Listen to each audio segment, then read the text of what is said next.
Madame, mademoiselle, monsieur, bonjour, bienvenue. Merci de nous suivre sur cette série consacrée à l'écologie et en compagnie de l'eurodéputé Philippe Lamberts. Bonjour Philippe Lamberts. Bonjour.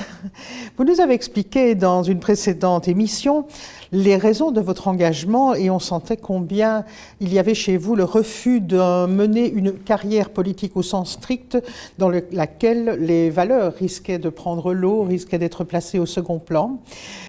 Je voudrais aborder avec vous aujourd'hui cette situation qui est la nôtre et qui est dénoncée par les journaux, par les médias, à savoir la montée du populisme, le carriérisme qui prend aujourd'hui un peu partout en Europe et y compris chez nous des proportions qui sont heurtantes, le fait qu'aujourd'hui on a l'impression que beaucoup d'hommes et de femmes politiques ne sont plus dans la carrière que pour se perpétuer pour leurs propres intérêts. En comparaison, les Verts, les écolos en Belgique, continuent de jouir d'une réputation sans tache, dira-t-on. À notre connaissance, il n'y a pas de député écolo qui soit poursuivi par des affaires, qui traîne derrière des gamelles. Les jeunes sont très sensibles à ce côté vertueux du parti. Comment est-ce que vous expliquez qu'un parti puisse, au fil des années, puisque cela fait tout de même maintenant pas mal de temps que vous avez votre place en Belgique, que vous puissiez demeurer aussi fidèle à vos idéaux? Est-ce que c'est une façade ? Non, ce n'est pas une façade. Et c'est vrai que c'est un des éléments de ma fierté d'appartenir à l'écologie politique en Belgique et en Europe. C'est que, vous savez, les êtres humains sont des êtres humains et on n'est pas fait d'une autre chair que les autres êtres humains. Simplement, la seule chose qui protège les êtres humains contre eux-mêmes, de leur propre dérive, c'est des règles. C'est tout simplement se fixer des règles. La démocratie, d'ailleurs, ce n'est rien d'autre que ça, c'est se fixer des règles de vie en commun. Eh bien, nous avons des règles internes à notre parti, notamment sur la question des cumuls de mandats, où nous refusons, pour nous, si vous êtes bourgmestre à plein temps, si vous êtes ministre à plein temps, si vous êtes député européen comme moi, vous êtes eurodéputé à plein temps et vous ne faites rien d'autre. Vous n'exercez pas d'autres fonctions rémunérées ailleurs dans la société. Autrement dit, il ne peut pas y avoir de confusion d'intérêts.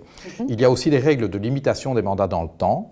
Alors c'est là peut-être qu'Ecolo a à certains moments dérivé dans le sens où certains d'entre nous, c'est vrai, ont vraiment aujourd'hui une carrière politique et on peut se poser la question de la nécessité de resserrer les règles de cumul dans le temps. Ma conviction, c'est qu'il faudrait dire, ok, c'est maximum 10 ou 15 ans et puis plus rien, plutôt que d'envisager des règles où il y a une limite, mais on peut y déroger de manière répétée. Donc là, il y a, je pense, encore des corrections de tir à faire. Mais par contre, sur la question de l'argent, parce que c'est finalement beaucoup ça qui revient à la surface, donc d'une part, nous rétrocédons comme élus une partie de notre rémunération d'élus pour financer le collectif, c'est-à-dire le parti, le projet que nous avons ensemble, et auquel d'ailleurs beaucoup de militants consacrent beaucoup de temps et d'énergie complètement gratuitement, et c'est ce que j'ai fait pendant des années. Et puis voilà, et c'est vrai qu'on a fait profession de faire de la politique autrement, et ça, on s'y est tenu. C'est vrai qu'on n'a pas pris d'Ecolo la main dans le sac en train de profiter du système, même là où on avait la possibilité. Je veux dire, quand on voit tous les scandales autour des intercommunales, en particulier à Liège, mais c'est le cas un peu partout, ben les écolos sont toujours bien abstenus de participer à la distribution des fromages entre les différents partis politiques. Mais de nouveau, nous ne sommes pas faits d'une autre chair que les autres êtres humains, simplement, nous voulons nous imposer des règles un peu plus strictes, sans doute. Et pour moi, c'est une condition de la confiance, parce que la confiance, en fait, c'est la base de la démocratie. C'est la confiance que les citoyens peuvent avoir les uns envers les autres, peuvent avoir dans leurs institutions et dans ceux qui peuplent ces institutions en leur nom. Et ce qu'on voit bien, et vous faisiez allusion à l'insurrection nationale populiste qu'on observe en Europe, cette insurrection, pour moi, est un signe de la dissolution de la confiance que les citoyens peuvent avoir, notamment dans leurs institutions démocratiques et dans les élus. Et cet ébranlement est évidemment lié au fait que, d'une part, on observe la carriérisation, et en effet, il n'est pas totalement illégitime pour le citoyen de se dire que trop d'hommes et de femmes politiques sont dans la carrière politique d'abord pour des questions d'intérêt personnel, pas toujours des intérêts matériels, mais simplement justement pour satisfaire une addiction. Ça, c'est vrai qu'on a parfois dit oui, ce sont quelques brebis galeuses. Non, on voit bien qu'on a un système qui est devenu un système carriériste.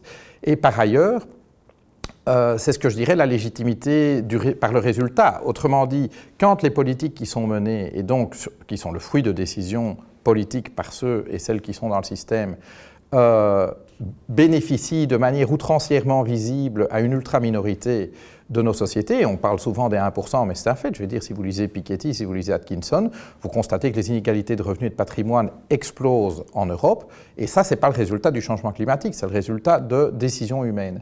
Ces décisions ont été prises par les hommes et les femmes politiques.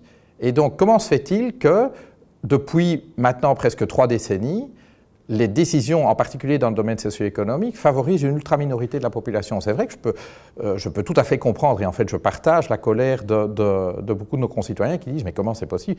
On ne peut plus tolérer ça. » On ne peut plus tolérer mais alors, ça. est-ce que ce n'est pas une position très inconfortable pour le groupe écologiste, parce que vous êtes quand même très minoritaire, oui, que ce soit en Wallonie, en Belgique, à l'Europe, et donc se trouver entouré, environné de partis et de personnes qui font du carriérisme même, s'il n'est pas véreux au sens financier, voire d'affaires.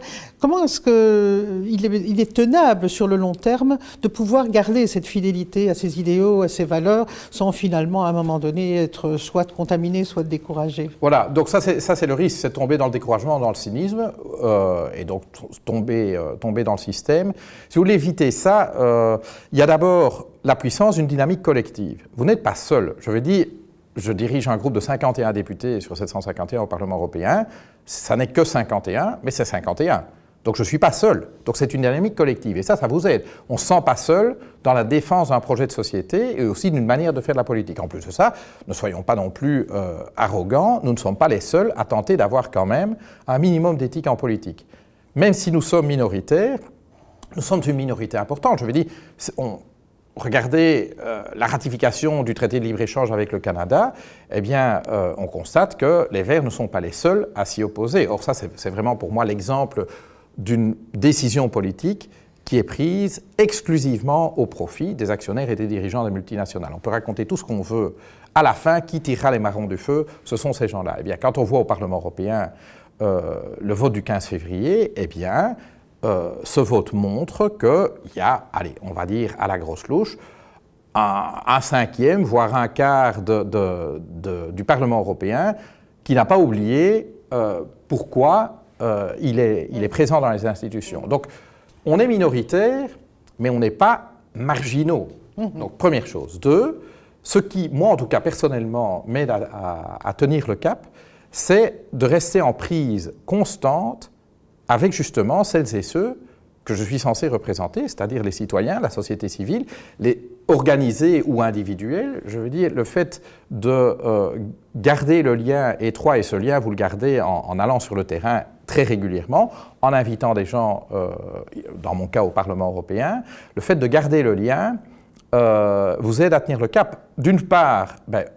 je reçois énormément d'encouragement de la part de citoyennes et de citoyens qui se retrouvent dans le combat politique qui est celui du groupe que je mène. Mais c'est aussi les citoyens qui vont vous obliger à corriger le tir si vous dérivez. Rappelez-vous l'épisode où Écolo au pouvoir en Wallonie à Bruxelles a consenti au traité budgétaire européen, qui est un traité dont l'objectif est d'inscrire dans le marbre d'un traité international les normes d'austérité en Europe. Je pense que ça a été une erreur politique d'Écolo de le faire. Les citoyennes, les citoyens ne se sont pas privés de nous le rappeler. Et quand vous restez au contact, vous sentez, quand vous dérivez, vous restez aussi au contact, si vous voulez, pas seulement de l'intelligence collective des citoyens, mais aussi de leurs émotions. Autrement dit, vous pouvez sentir la colère, l'indignation, ou au contraire l'encouragement, l'enthousiasme, et c'est ça qui fait que vous tenez et que vous ne perdez pas le cap. Oui, parce que ce n'est pas ça la force des populistes, la force mauvaise des populistes, qui est de dire, mais nous parlons au nom des sans-voix, au nom de tous celles et ceux qui n'osent pas s'exprimer. En réalité, vous aussi, vous avez votre prise de terre, vous aussi, vous avez votre public. C'est une excellente analogie, tout à fait. Autrement dit, on reste en contact avec vraiment ce qui est la base du système, quoi. Et donc, oui, c'est vrai. Et donc, c'est vrai que parfois on abuse du mot populisme d'une manière un petit peu dénigrante, mais en fait, c'est vrai que les partis insurrectionnels, on va dire, que ce soit le Front National en France, que ce soit aussi la NVA en Flandre, que ce soit le Parti de l'indépendance britannique, que ce soit Donald Trump et tous ces gens-là, non seulement se connectent à la colère qu'on sent monter dans la société, le problème c'est que non seulement ils l'attisent, mais surtout ils l'instrumentalisent à leur profit et dans une dynamique du « eux contre nous », du « nous contre eux ». La société est divisée en deux et c'est une vision quand même plutôt exclusive, de dire « ok, on va prendre notre revanche, c'est nous contre le reste du monde ». Et le problème c'est que nous, c'est très souvent nous, les hommes blancs. Hein. Je veux dire, c'est quand même souvent ces insurrections, en tout cas une bonne partie de ces mouvements que je qualifie de nationaux-populistes, véhiculent quand même ce que Poutine véhicule aussi très bien, c'est le retour du pouvoir de l'homme blanc. Hein. On en a marre de cette société efféminée, de ces sociétés black ou beurre, de ces sociétés musulmanes. On va réaffirmer les racines chrétiennes de l'Europe, mais sous-entendu en réalité la domination de l'homme blanc. Et ça appelle à un certain nombre de gens qui se sentent laissés pour compte, d'une part sur le plan socio-économique, mais aussi par les évolutions sociétales.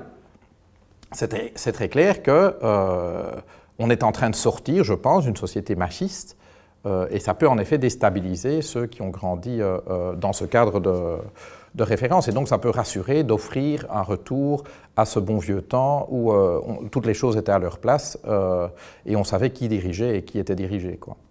Merci, amis téléspectatrices et téléspectateurs, de nous avoir accompagnés aujourd'hui encore. Nous vous fixons pour un prochain rendez-vous en compagnie de Philippe Lamberts. Au revoir.